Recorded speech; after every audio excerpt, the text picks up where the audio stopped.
When cortisol remains elevated for long periods of time, not just to wake you up in the morning, the body is more likely to want to store fat in the midsection. After menopause, many women notice that weight seems to settle in their belly, even when nothing about your normal habits feel any different. And that can be very frustrating. You may be thinking, I'm eating the same way I always have, so why does my body feel so different now? Well, the truth is, the body changes how and where it stores fat during this stage of life. And once we understand that change, it changes how we approach weight loss. This is one of the common concerns I hear from women. They tell me, I'm eating the way I always have, but suddenly my clothes fit differently. Maybe my waist feels tighter. Things just don't fit the same. The weight seems to be settling in one place. If this sounds like you, you're not alone. And honestly, I know firsthand how frustrating it can feel. Sometimes the scale hasn't even changed. You think you weigh about the same. What has changed? But your body feels different. Your clothes fit differently, particularly around your waistline. It feels tighter. Maybe you put on a few pounds, maybe not, but the clothes feel differently. And your shape maybe changes a little bit. And what's important to understand is this is not simply about calories in and calories out. That's not it. What has changed is how your body is responding to the food, to the stress, energy. So for example, you may walk. Say you walk every day. You eat regularly healthy meals. And you still notice your waistline is gradually getting wider. That can feel extremely frustrating. But there is an explanation for this. After menopause, your estrogen levels drop.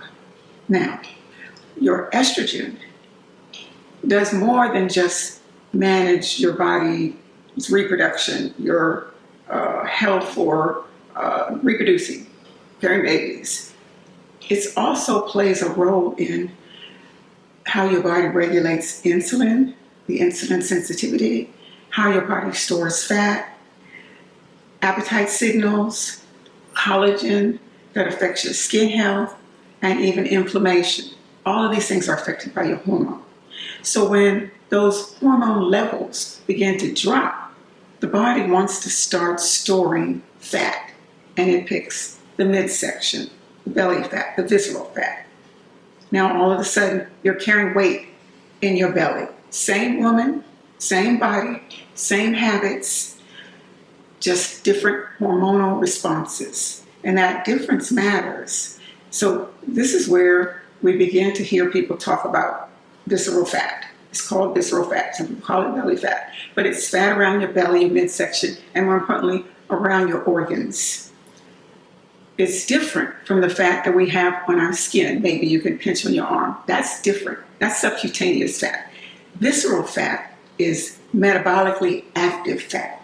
It's different. That means it interacts with these hormones, the stress hormones like cortisol, the blood sugar regulation, and inflammation.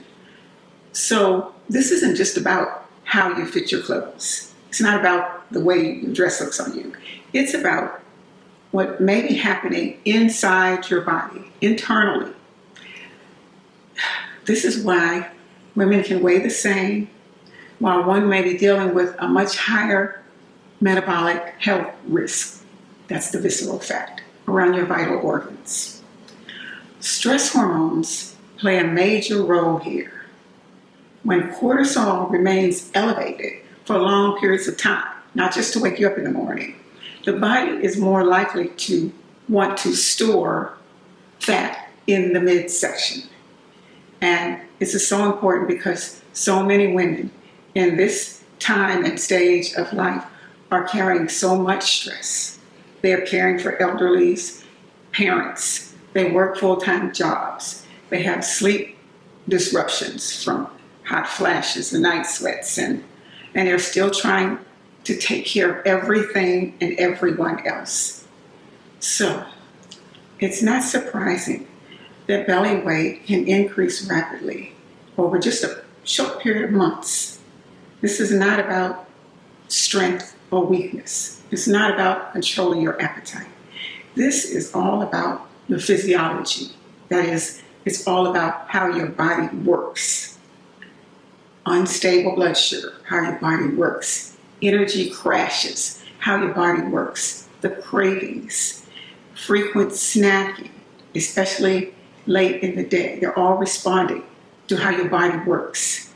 Can all reinforce the hormonal changes that cause the fat to store around your belly. So, for example, someone who maybe skips breakfast but crashes mid-afternoon, then reaches for a quick snack which is loaded with sugar, without realizing it, that pattern can continue to fuel that cycle, that hormonal cycle that's causing you to store the fat. This is where women begin to feel like they are losing control around food. But again, there's a reason behind it. When we understand that this pattern is being driven by our hormones and metabolic changes related to those hormones, it changes how we respond. This is not about blaming ourselves. It's not about blame. It's not about guilt. It's not about shame. It's not about lack of discipline. And it's definitely not about failure. This is about understanding what the body is responding to, so we can begin to work with our bodies instead of fighting against it. So the good news is, this is something that we can manage once we understand our physiology, how our body's working. You can begin to make changes that support your body. That's where real progress begins. I just want you to feel better. So in my next video, I'm going to walk you through why blood sugar instability often sits at the center of our cravings and our fatigue and that belly fat weight gain that we can't seem to shake. Because once we address these pieces, everything starts to make sense. This is a place for calm clarity. I just want you to feel better.